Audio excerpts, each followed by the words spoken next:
Hello everyone, it's been another week of blockchain gaming news. It is Friday, the 7th of March. I am your host, Jenny Jordan. With me is John Jordan. Hi John, how's your week been? Yes, it has been a week. It has been. Actually, it's exciting this week because we have some good news to talk about. Well, good and good, but exciting anyway. So it makes a change in an otherwise fairly gloomy industry landscape, I'd say. First off, Parallel has completed its first successful sort of big esports championship, where the winner took home $100,000 in a prize, so not insignificant. That was announced in conjunction with Parallel Studios also revealing more details about its forthcoming shooter, which I think it was announced earlier this year, wasn't it? Sort of revealed Tau Ketty or Tau Ketty. Anyway, they have officially named it Sanctuary, and it's sort of a partnership with B3, the sort of gaming chain building on base. So they've now got Colony, which is being built on Solana. They have Parallel, obviously, on base, and now they're having Sanctuary, which is being built on B3. So do you have anything to add to that? Yeah, so I guess I don't really play Parallel, but it has sort of, I think, cemented itself as the biggest Web3 trading card game. I wouldn't still say it's like a massive success, but given there's been so many trading card games over the years, because trading card games are such an easy thing to do on blockchain, I think it is, some sort of success that they've been the one that, as I say, people seem to be playing. I mean, that may be because they are a very well funded team. So I think they've raised $85 million over the various sort of years in two big funding rounds. So they have sort of, as you say, if you are doing tournaments where the winner can pick up $100,000, then you do tend to attract sort of some sort of audience. And to be fair to them, they have also they've worked quite hard with sort of streamers, so streamers who are known in the Hearthstone and in that they're not. I wouldn't say they're. Well, some of them actually are sort of top of the range streamers. So they have sort of probably spent quite a lot of money on that sort of marketing side to build that out. Whether the sort of project is profitable, probably less sure on that. But they've definitely sort of cemented themselves there. I say, probably trading card games I tend to find is they just don't scale. They get to a certain level of audience, and then you could just, no matter how much marketing money you spend, you can't really make them grow any bigger. I don't think they're at that point yet, but equally, it's not it's not the sort of Web3 game everyone's talking about. So when it comes to those other, obviously that's why they've sort of done these other games, and like a lot of blockchain developers, they want to sort of have this idea of a universe, a parallel universe. So when was it? Was it about this time? No, even longer ago. I can't remember. Over like 18 months ago or something. They first started talking about Colony. And to be fair to them, they were sort of ahead of the game on AI. So this was very much like a sort of AI focused sort of game. Not really heard very much about it, to be fair, since then. I don't think. I think there's been the odd sort of video and stuff, but it's not really something they've spoken about very much, and it's sort of not quite clear to me, how that game's going to end up. As you say, it's on Solana, which is sort of weird because Parallel was very focused on EVM type stuff. And then this new game, Sanctuary. I mean, I think the fear for me is, as we've seen many times in the past, you can raise tons of money in blockchain and basically waste it all without creating anything sort of worthwhile. And because Parallel are not they're not like an existing games team who've made games for 20 years and just, they can, you can trust them to make a game, whether it's good or not, who knows. But the Parallel, I would sort of say, making a TCG is probably the easiest sort of game to make. And when you start making these other games, becomes much harder. Particularly, so Sanctuary is I would say the most ambitious of the games. If we consider sort of Colony will probably be quite experimental sort of AI type game. But Sanctuary is one of these big extraction shooters, which are very hot at the moment. Everyone sort of thinks extraction shooters are sort of the genre you can expand. There've been some sort of I wouldn't say massive hits, but there've been some sort of well-established Web 2 games in that genre, and people feel you can sort of expand that. But it's even we've seen this sort of off the grid, which they raised $100 million, and they've been making shooter games all their lives.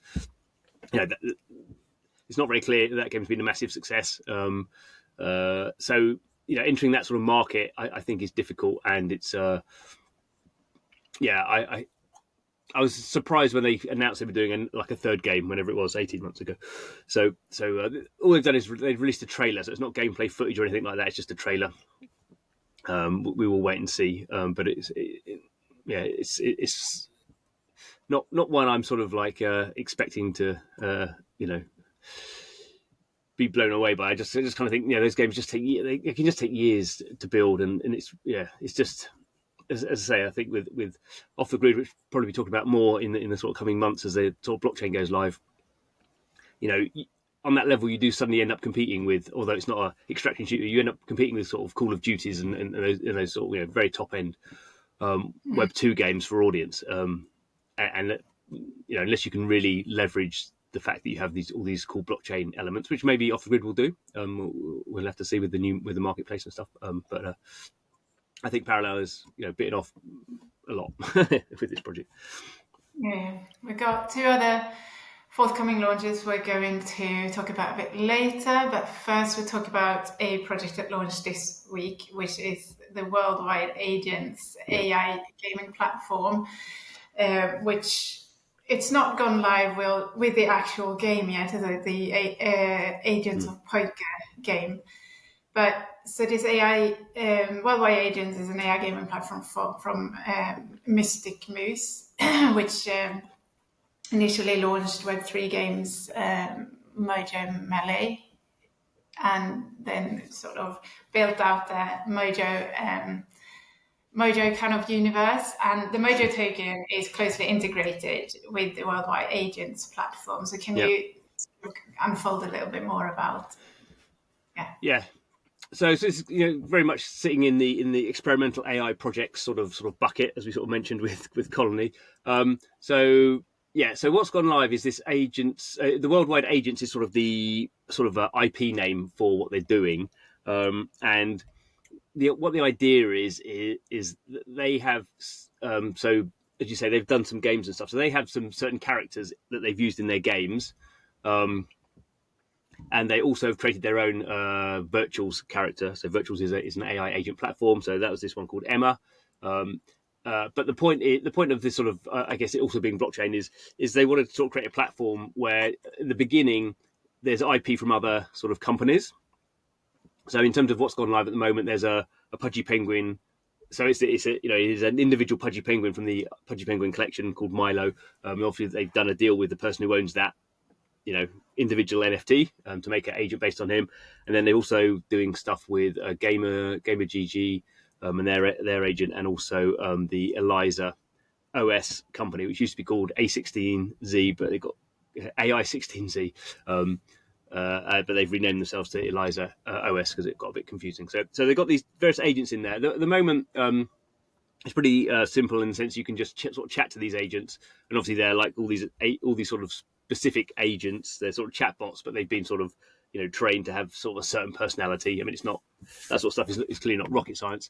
The next stage will go live, and these agents will play poker, and they've shown some videos about this. So there's sort of the idea is, I guess, that people sort of get behind various characters, or there'll be some sort of interesting interactions between these characters, and the human users will be able to wager on who they think is going to win in the AI poker, which is sort of a little bit sort of strange. And also there's this sort of like meta game where you can boost the agents you like as well, sort of across a season, and then the rewards that the agents get from playing the games then is split between the people who have boosted them. So there's various different sort of tokens involved. So on the human side, there's this MOJO token, which is actually the token that launched with the MOJO Melee game. but didn't really have a lot of utility really at that stage. And now this is the first time you can stake it. So you stake your MOJO token on base, and then you start getting these world points, and that puts you on a leaderboard for humans, and that gets you rewards, including the boost things that you then use. For the agents have their own token, WWA token, which is actually live, but obviously the poker game's not live yet. So it'll be interesting to see how it all plays out. As I say, a little bit experimental. I think the sort of maybe after the poker game goes live, the next stage of that is they want people to be able to create their own agents and bring them into the game. So that then becomes a little bit sort of more interesting, sort of UGC type stuff. At the moment, you can create agents on this virtual platform, but the reason people would do that is mainly because they want to speculate on the tokens, whereas this is actually giving these things some game utility. And you can imagine, poker's the first thing they're doing, but you can imagine different experiences that they'll sort of have these agents playing, I think it's quite interesting because I think these agents are, sort of interesting. But what we're lacking really in most of these cases is sort of interesting use cases for them rather than just sort of, typing into boxes or watching them perform badly in Twitter or whatever. We'll sort of keep an eye on that one to see how it plays out. Yeah, good. So next week we've got the first anniversary since the launch of Night Crows coming up from the big MMORPG from Wemade, and pre-registration is open now, and they are rewarding users with various gifts ahead of the big event that's coming. So how are you getting on with the game? That's what I'm most interested about. Have you gotten to? We've been talking about the grind of this game, and you've been playing it for about a year. Well, I have, yeah. I played an hour a day at least for a year, and you're yet to unlock the blockchain features. So are you getting on? You were really close, and you 44 point. Yeah, I could go and have a look. I mean, should say it's like an idle game, so I'm not actively playing it every day. You're sort of just setting up missions and doing it. But yeah, you have to get to level 45 to be able to connect a wallet and bring in NFTs. And I'm level 44, and I think it is actually like 91% or something. I mean, it does take a long time to grind, like 9%. So I probably won't. I don't think I will have done it by next week, but and probably it's one of those things where when I get to like level 45 and can unlock the wallet, that I'll stop playing it probably. But anyway, they've actually done it so that everyone will get to level 45 on their anniversary. They're sort of planned it that way. Well, it's clearly not the case because you can see on chain that they have they have daily active unique wallets in the game, so clearly people have. I mean.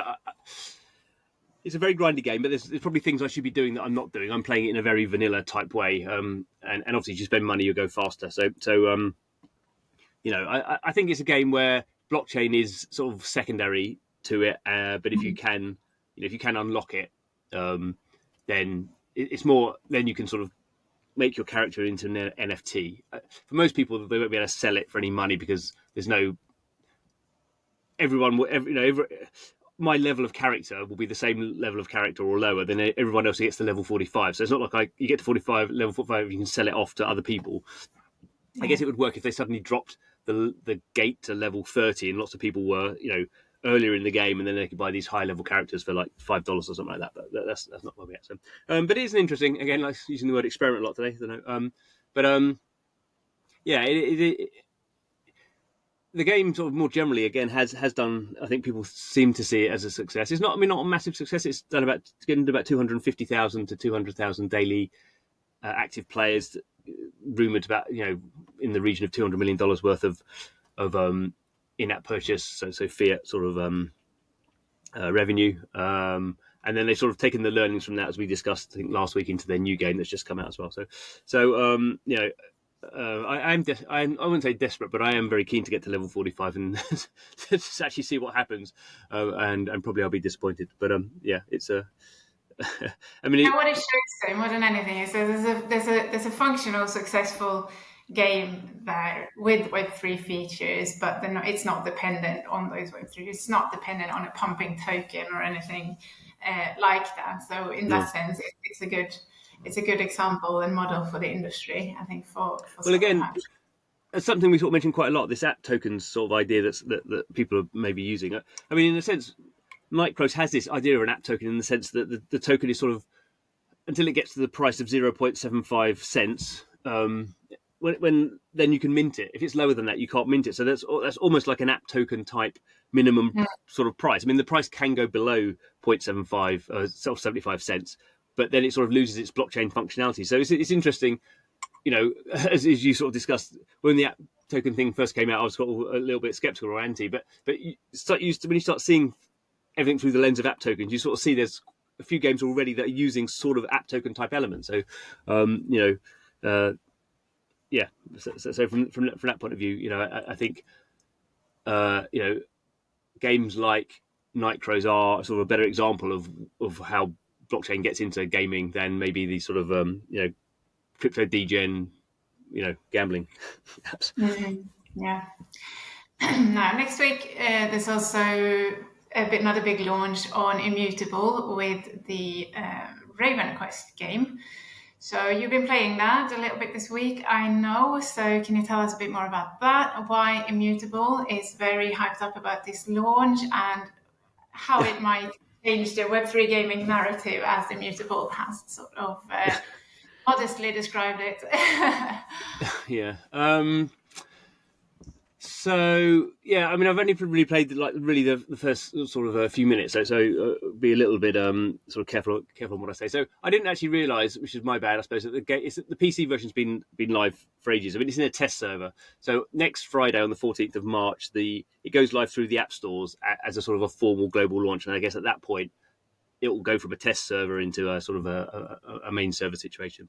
And as you say, sort of Immutable have been sort of bigging this thing up, increasingly as it gets closer to launch. And it hadn't really sort of crossed my sort of horizons very much, apart from apart from the name of the game, hadn't looked at it very much. So I was sort of surprised to actually see you could download the PC version now and play. So I was doing that. I must say I'm a little bit baffled about why. I mean, I wouldn't say this is the hill that Immutable is sort of preparing to die on, but there is a little bit of that going on. There have been very, sort of forthright that this is one of their big games, and we have sort of discussed in the past. It's, last year they were very much focusing on. We got enormous number of games, 450, 500, whatever it is at the moment, but there wasn't really any one where you would go, if you want to find out what Immutable's about, check out this game. They haven't really had that. They've had their own games, Gods Unchained and Guild of Guardians, but those are not been very successful games. Although I think they're fine as games go, but they're not sort of, you couldn't point to them as massive sort of financial successes at least. So it's sort of interesting that they seem to have chosen this RavenQuest game, which I think is will be a fine game. It's a retro sort of looking sort of pixel, isometric sort of camera view, which I found a little bit odd, but I think you're sort of thing you probably get used to in terms of the sort of the camera view. The pace is at least in the beginning, maybe it's more the tutorial side, so that's why the pace is extremely slow. A lot of narrative, sort of dialogue and stuff. I mean, that sort of stuff may obviously change as you get into more combat, or it may just be that's the pace of the game and it's a sort of charming game. And it is, gonna. When you play it, you are playing it with a sort of attached wallet, but it's not like a lot of games now. You wouldn't necessarily know it was a Web3 game. So the bits, you're just sort of playing the game. And I don't even know actually what the NFTs or anything like that actually are. We'll sort of see. But I'm a little bit surprised that this is the sort of one of the ones that Immutable have sort of chosen to sort of highlight. It just, they've been saying things like, "Oh, it's the most streamed Web3 game" and stuff. And it's not, to me, it doesn't seem. It's not like a, I don't watch loads of gaming streams, but gaming streams are not generally around slow-paced sort of pixel RPGs. I haven't played enough of it to sort of really know, but I think it will be a sort of solid game, but it's not one that I would think that's really going to sort of shake things up.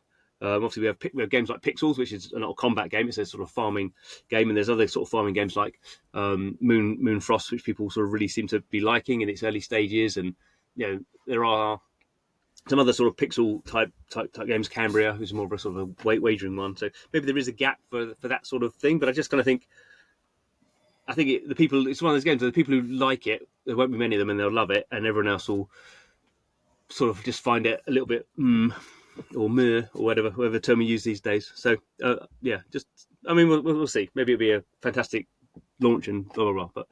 But again, could it be that they have to hype it up because there's sort of the lack of kind of other high quality games in there now over 540 games. Potentially, I mean, as I say, we've mentioned it last week. I think Space Nation, which I actually have to admit I haven't got very far with, but that's like a big 3D space game, which is on Immutable. That I'm surprised they haven't pushed more. I think that's again, I mean, that's going to appeal to a certain maybe niche audience, but I think to me that seems like a higher quality sort of experience. And I think we'll be talking later. We mentioned already this Tokyo Beast thing.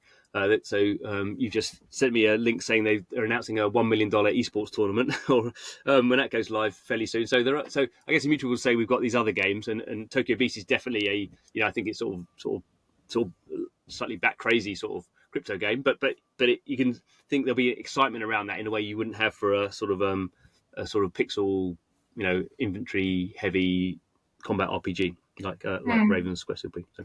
There's obviously also been some buzz around Immortal Rising 2 as they are preparing for their token launch. So I saw some figure of 8.8 million downloads on the app stores. Yeah. But clearly you track, if you track that in terms of on-chain active players, that was around 74,000 or something, which in that sense, it doesn't really matter how many have downloaded the games if you're seeing that those players stay with the game and actively play it as well. So.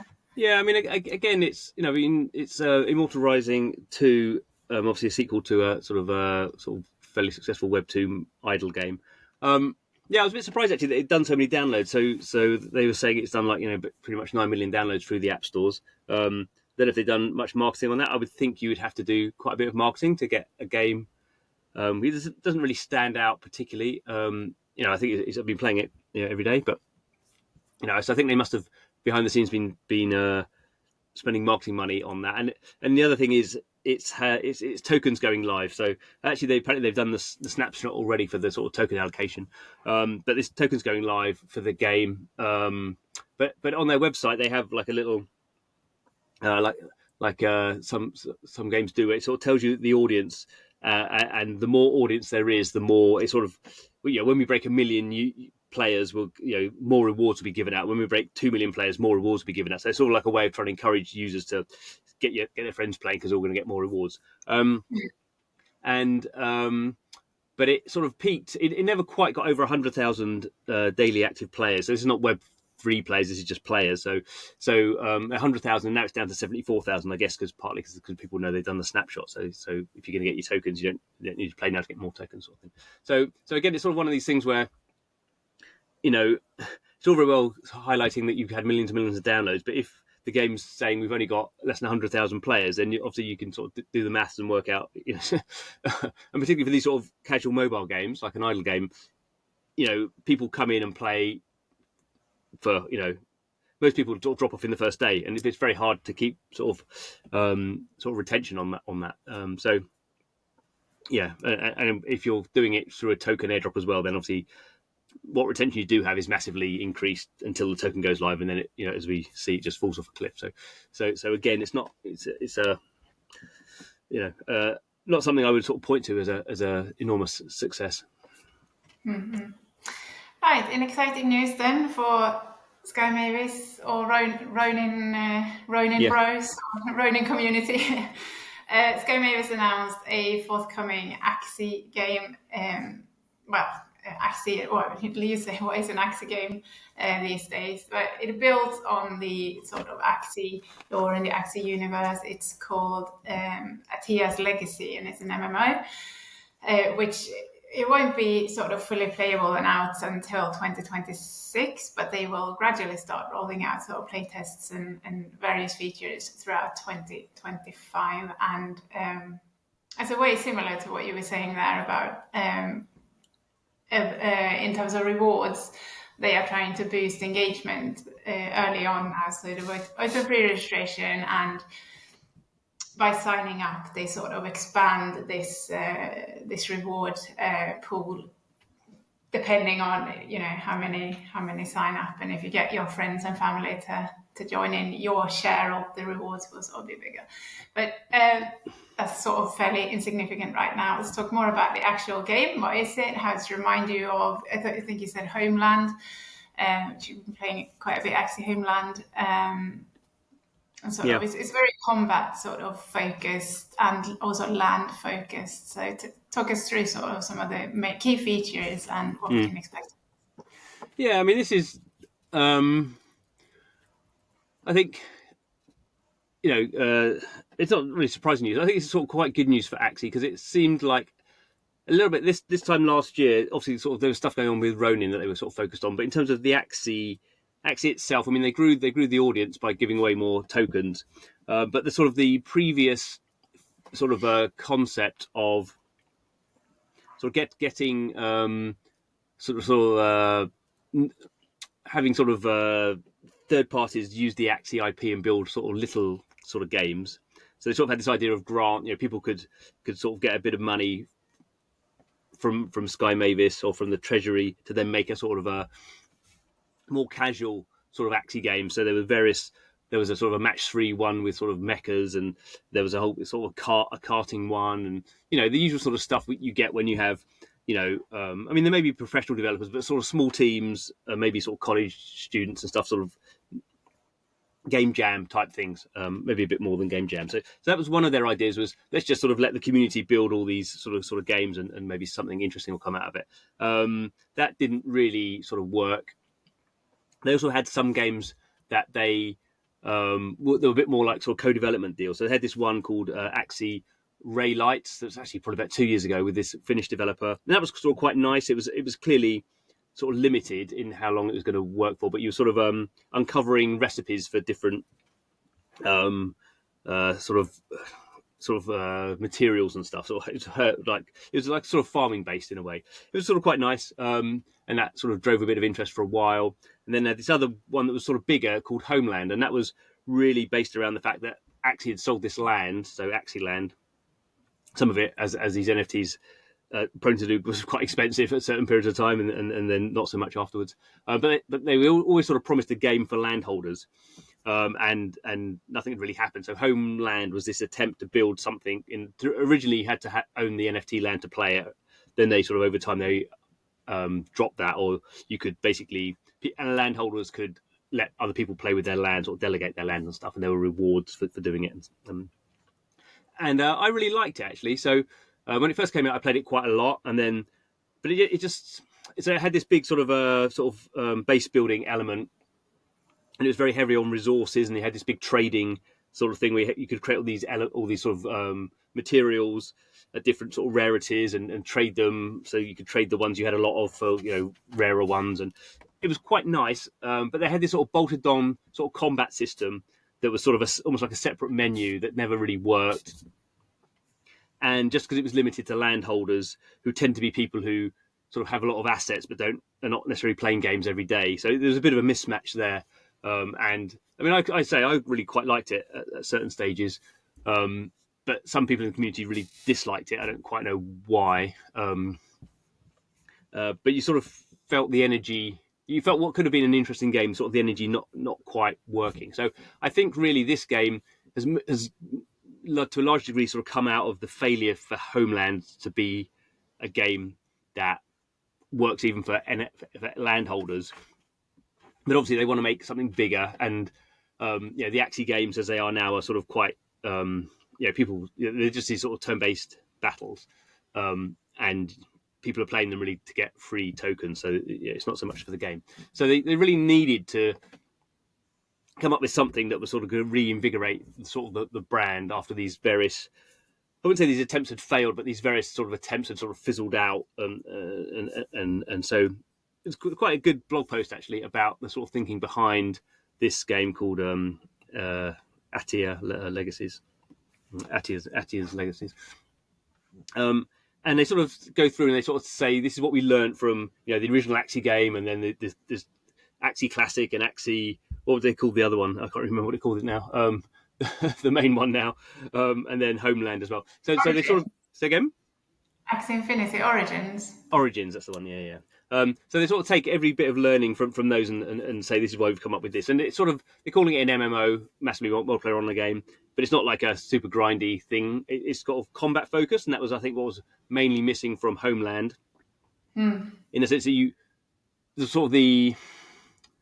if you have a sort of farming resource game, then it has to be quite deep for that to be enough of the game. You sort of want it's easier to have an idea, but you're sort of crafting these things out to equip your axes to go and battle, and then you have the sort of the crafting happens over the longer term, but the battling's happening sort of all the time. So the way they're talking about it is a PvE game. You have 4 Axies, so obviously the Axie NFTs that are out there at the moment, and you sort of build a squad, and you have all the gear and you're leveling them up. But you also have this idea of they haven't really said it looks like a farm, but there's a sort of farming element and land. If you have, I imagine it'll be if you have NFT land, you can use that and get a boost. If you don't, it doesn't matter. You still have the sort of land plot in the game, but you sort of mix up this sort of farming resource stuff with the battling and leveling up. So you have these sort of loops that will work out. So that sort of seems good. They obviously taken a bit of Pixels as well. So Pixels sort of a social RPG. So they're talking quite a lot about having this sort of social hub, and then further down the line there'll be these sort of guild wars, which are obviously where players group together for these bigger sort of battles, and you're fighting other guilds for high-end resources. So that's very back of the sort of fag packet sort of design type stuff, but it seems to be the obvious place you would go given their history and given the sort of the pieces they've got to put together and the experiences they've had. So someone who played Homeland every day for whatever year, then I think this is sort of quite nice. The other thing they say is going to be PC and mobile. Homeland was just a browser game. So these sort of these things, making these things very accessible to no matter sort of where you are and sort of what device you've got. It sort of makes sense. So I'm sort of quite looking forward to that. As you say, they've announced it now. They're going to do some very early playtests in the summer, but those are going to be very early playtests. It's coming out, I would imagine, in 2026. But that I would imagine, when in 2026, I imagine they'd probably have an open sort of beta maybe at the start, maybe in the middle of 2026, maybe the end of 2026 is maybe sort of another 18 months for this game to go live. So still quite a long way off. They've only been in development for a year, so it's not sort of one thing to. It's not something you sort of want to rush. I think, but they sort of play. It's interesting that how they're. I wouldn't say they're playing it down, but equally they're not saying this is the hill we're going to die. I think. Although, like you say, they've only worked active development since March 2024. Yeah. They do say that this is the game we have sort of had in our vision for 7 years since the foundation of Sky Movies, really. Yeah. And it's going to be a game that everyone loves. It's going to be the hallmark, basically, of what a Web3 game should look like. And they're not downplaying it in any way. Very ambitious. I wouldn't say at this stage they're not sort of overplaying it. So it could be just it doesn't work out, and they go, this next one is we learn from this one, this, and it's. I think. One of the positive natures of something like Axie is that there's different moving parts, and there are these different games, even if most people aren't sort of playing them. That it's not. It's much more flexible, I think, in what they can do, and they after the summer playtest, they could say this is really not working, and we're going to have to take another year out and reboot it. Whereas I think some of these other games are a bit, Tokyo Beast. If that doesn't, that's so mad as a concept. If it doesn't work, you can't just take bits of it and do something else. That game will just be gone. So I think they have I think it's a positive that they have a more flexible approach. So I guess it's just a question of sometimes timing wise, you can go a little bit too early and people get sort of bored. It's quite hard to keep momentum sort of going if you think you've got at least another year. That's quite a long time to keep people sort of interested, but we'll see. It kind of takes us nicely into talking about our next game, the CCP games Eve Frontier, which is very much a work in progress and will probably remain a work in progress if sort of their vision is realized, because that's like a constantly evolving sort of game world. there was some news this week about the studio hiring a new economist from the Iceland Central Bank. They've specifically hired him to look sort of into the e-frontier economy and how that's going to be built. And as you sort of pointed out, it's not as groundbreaking really as the previous hiring of, can't remember his name now, sorry, for EVE Online. It was in 2007. 2007, yeah. The first time someone had sort of done that. So but you sort of looked over the idea for the economy, where it's at the moment, and how this is going to sort of improve the sort of analytics of basically how to build a sustainable economy, how things like the trading and NFTs are going to kind of impact player behavior, and so talk us through a little bit more about that. Yeah, I mean, I think the interesting thing about this is, without seeing everything through the lens of app tokens, I mean, this is like this is like the extreme version of app tokens. Basically, what they've said they're doing, which maybe that was always in the case and I just missed it, but very much has come out of the announcement around this new sort of head of economy guy that they've hired, is that basically they are running these cycles, they're calling them now. So the EVE Online is a fully on-chain game, very experimental. The whole point is that anyone can build there with the same privileges as the EVE dev team, so sort of composable, collaborative sort of stuff. But because it has this sort of the key economic sort of thing is they have this in-game currency called Lux, which is a non-crypto, and then they have the EVE token, which is crypto, and then actually people can create their own crypto tokens in there as well, but probably not got to that stage yet. But the sort of key thing they're doing is, how is the, as we've seen, if you just did this as a blockchain game, no matter how clever you were now, changing conditions can have a big impact on the things within. Changes within the game will obviously impact a sort of exchange rate, but obviously changes outside the game can massively, impact it. So if an EVE token went live now, loads of people would just buy it because it's an EVE token. They'd be buying it for speculative reasons, and that would immediately cause a feedback loop into the game as well. So what they say they're doing is they're going to run these cycles. I don't think they're sort of fixed time periods, but they're going to run cycles, and basically at the end of the cycle.